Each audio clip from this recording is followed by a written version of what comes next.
Você tem um termostato para dinheiro. Tá como se tivesse escrito em letra invisível na sua testa o quanto que você vale por ano, é isso que você está ganhando.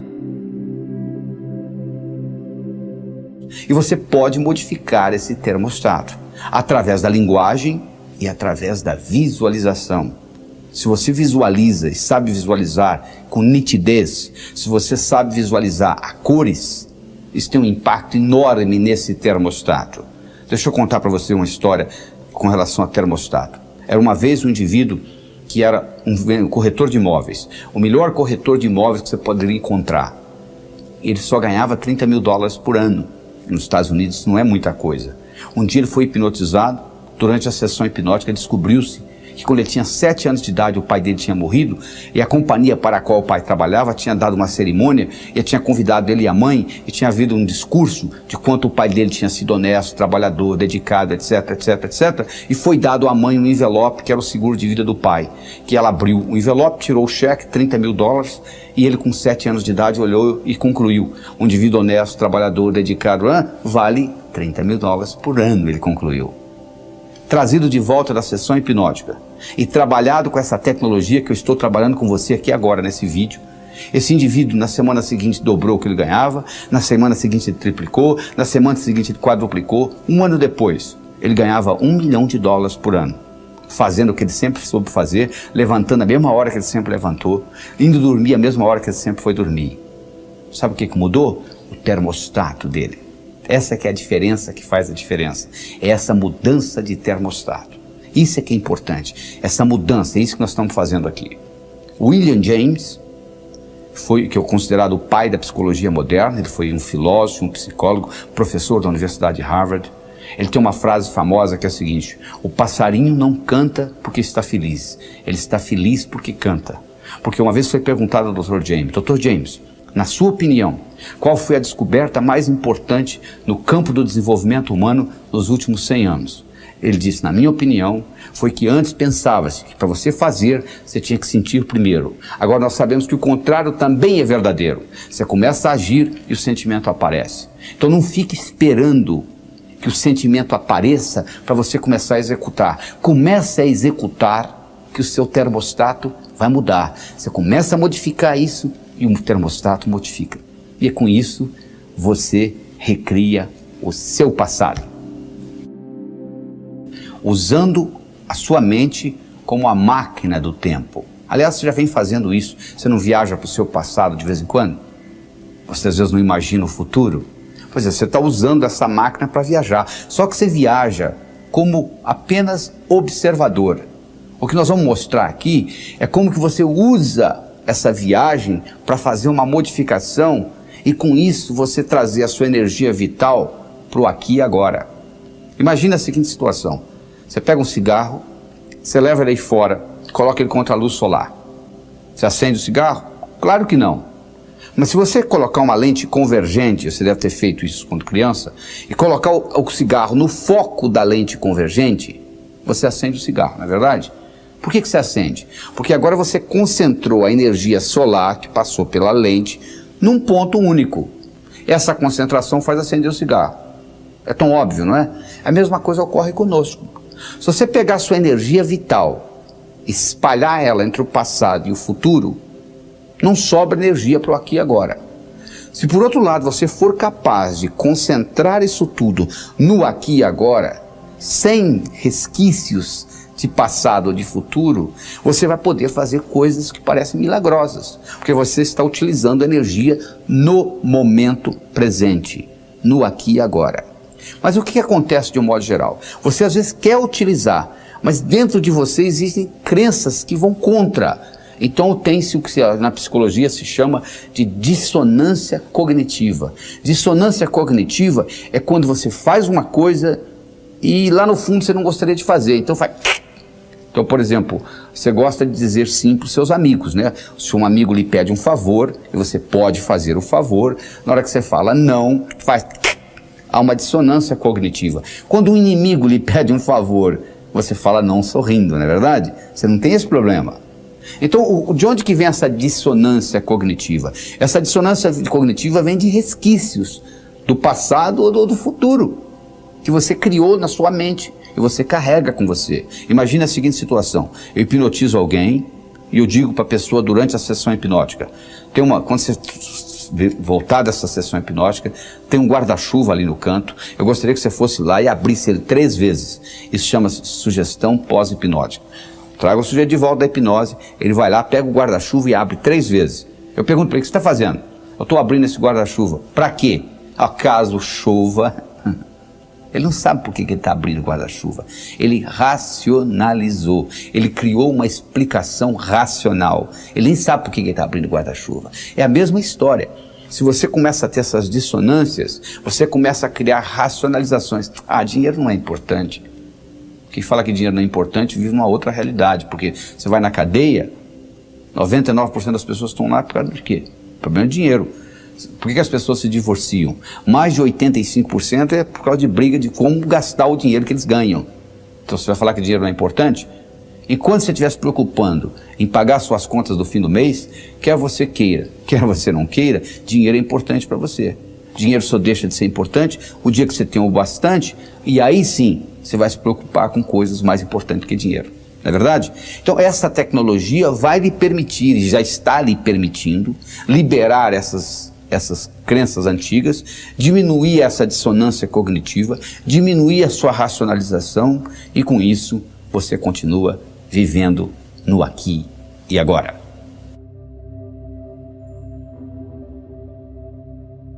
Você não tem nem ideia a força que você tem dentro de você.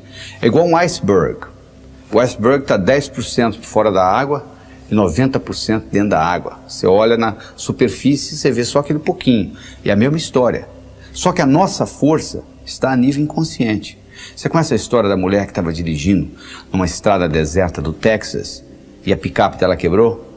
E ela foi consertar a picape e ela colocou o macaco para trocar o pneu que tinha furado também, etc. Na hora que ela estava levantando a picape, o filhinho dela de 4 anos de idade saiu de dentro da cabine, entrou debaixo da picape. E o macaco empenou e o menino ficou preso debaixo da picape. E ela foi lá e levantou, com menos de 50 quilos a mulher, levantou a picape para o menino sair. Agora eu lhe pergunto, de onde que ela tirou essa força? Do inconsciente.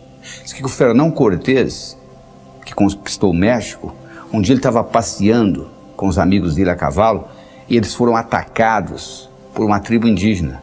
E eles começaram a matar o pessoal, os índios inclusive flecharam o cavalo morreu, e o Fernando Cortés saiu correndo, e os índios atrás, e ele pulou um desfiladeiro. Eles pegaram essa distância que o Fernando Cortés pulou, com toda aquela armadura dele, levaram para um campo de atletismo americano, e dificilmente um atleta consegue pular aquela distância que o Fernando Cortés pulou com a armadura. Por que ele pulou? Porque ele estava motivado, ou ele pulava ou ele morria. De onde que ele tirou essa força? Ele tirou essa força do inconsciente. Então você tem que aprender a usar esse tipo de força. Você tem que acertar por dentro para depois acertar por fora. Você conhece a história do executivo que chega em casa com uma mala, com a maleta cheia de trabalho para o dia seguinte? Ele tem um filhinho de 6 anos de idade, querendo brincar com ele. Ele diz: pai, vamos brincar, pai, vamos brincar. Ele diz: não, meu filho, eu não posso brincar, seu pai está ocupado. E o menino continua insistindo. O que ele faz? Ele abre o jornal, ele vê o mapa do mundo. Aí ele tem uma ideia, ele pega o mapa do mundo, corta tudo em pedacinhos, entrega para o menino e diz: seu filho, você monta isso aí, quando estiver prontinho o pai brinca com você. Pensando que o menino ia gastar pelo menos 1 hora. 5 minutos depois volta o menino: pai, tá pronto. Ele fala: não é possível. Ele chega lá, tá tudo montadinho. Aí ele pergunta para o menino: como é que você conseguiu isso? Isso é muito simples, pai. O jornal que o senhor me deu, do outro lado, tinha um retrato de um homem. Eu coloquei o homem certo, quando eu virei, o mundo estava certo. Não é isso? Quando você está certo, o mundo está certo. Não tem nada errado com o mundo. O mundo, o universo, é um lugar paradoxal, potencialmente abundante, feito para todo mundo ganhar. Ah, se eu me mudasse dessa cidade, eu resolveria o meu problema. Sabe por que você não resolve o seu problema? Porque quando você muda, você leva você com você. Esse é o problema. Se você pudesse deixar você lá, seria diferente. Mas como você leva você com você, é o que acontece. Então o que você tem que fazer na realidade não é o que São Tomé dizia. São Tomé dizia o seguinte: eu tenho que ver para crer. O nosso trabalho aqui é exatamente o contrário. Você tem que crer para ver. Porque se você tiver que ver para crer, Você vai estar sempre comendo poeira de alguém. As grandes descobertas, as grandes invenções do mundo ocorreram exatamente o contrário. Pessoas que acreditaram e manifestaram. Então você tem que mudar esse paradigma. Você tem que fazer uma mudança no seu pensamento. Você tem que passar a acreditar, porque você só vai ver aquilo que você acredita. Então, para você mudar isso e passar a acreditar em coisas que você não acreditava antes, você tem que mudar o seu modo de pensar. Você tem que começar a excluir coisas da sua vida e você tem que começar a incluir novas coisas. Porque se você não excluir, não tem lugar para incluir. Você imagina no seu guarda-roupa, por exemplo. Você quer comprar roupa nova, você já tem um guarda-roupa cheio. O único jeito de você colocar roupa nova é você tirar as roupas velhas. Não é verdade? Você conhece a história do sujeito que quer ser mestre e ele vai no mestre Zen e se apresenta como discípulo. E ele começa a conversar com o mestre Zen e o mestre pergunta: você quer chá? Ele começa a servir chá para ele, ele coloca a xícara e o mestre Zen vai enchendo a xícara, vai enchendo, começa a transbordar e o discípulo não aguenta. Seu mestre, será que o senhor não vê que está tornando? Ele falou: exatamente. Será que você não está vendo que a sua mente já está cheia? Você já chegou aqui transbordando, não existe lugar para o meu conhecimento. Então o indivíduo às vezes anda com a mente transbordando de conhecimentos inúteis, que você deve excluir.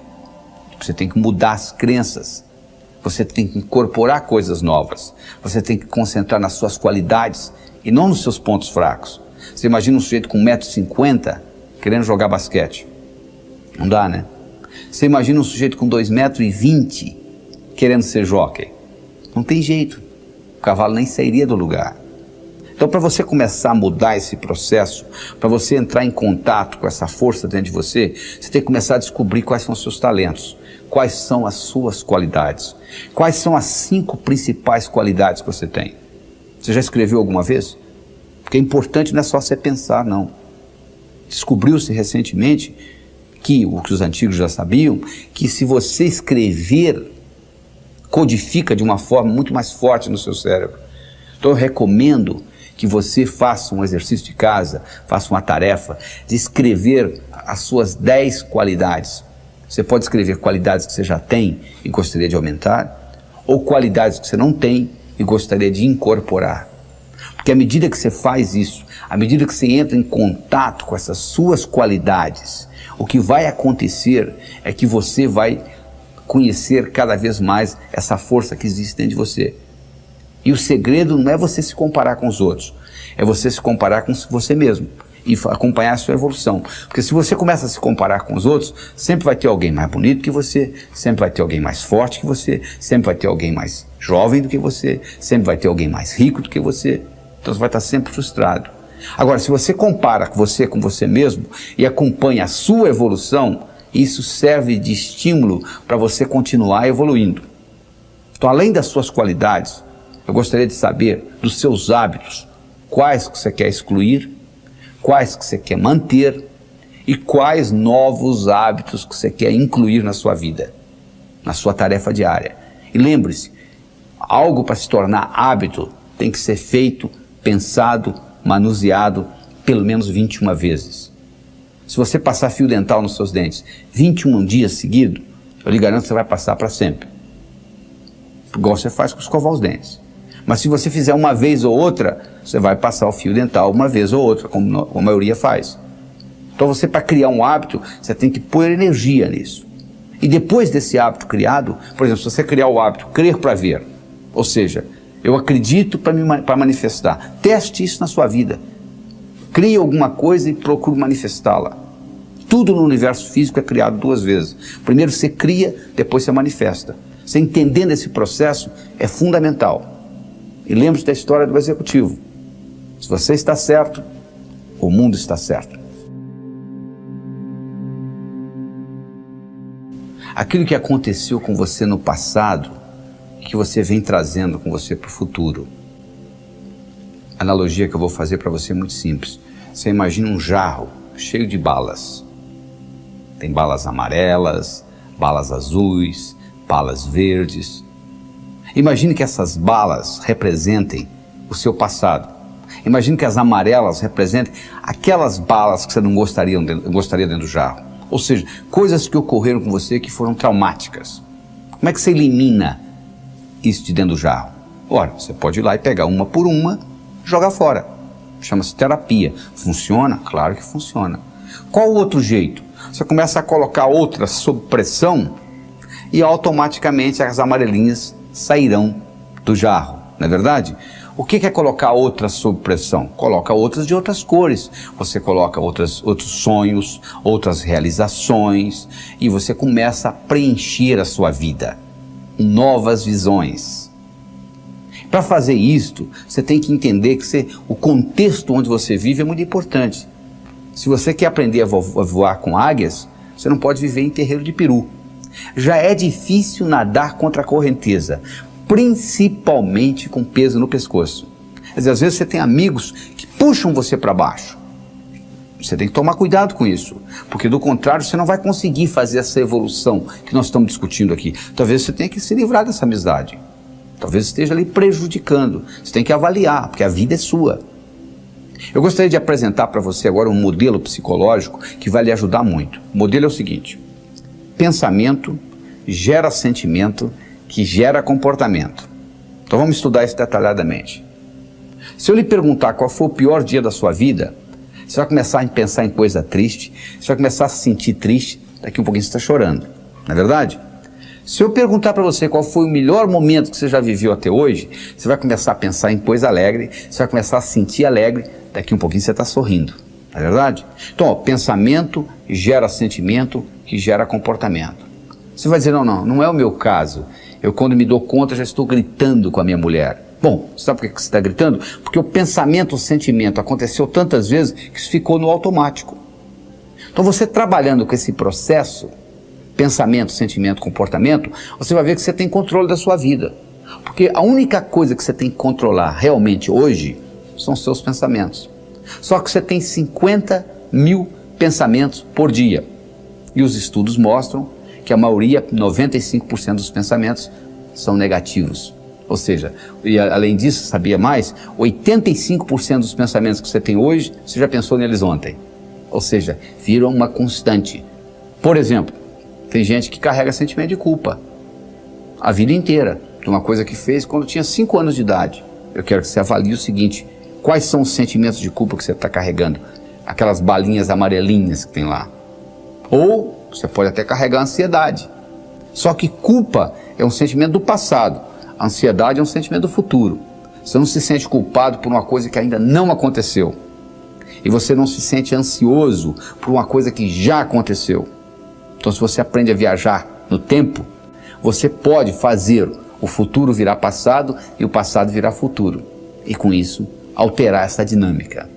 A outra coisa importante para você diminuir essas amarelinhas é você perdoar. O perdão, antes de ser um sentimento de amor, é um ato de inteligência.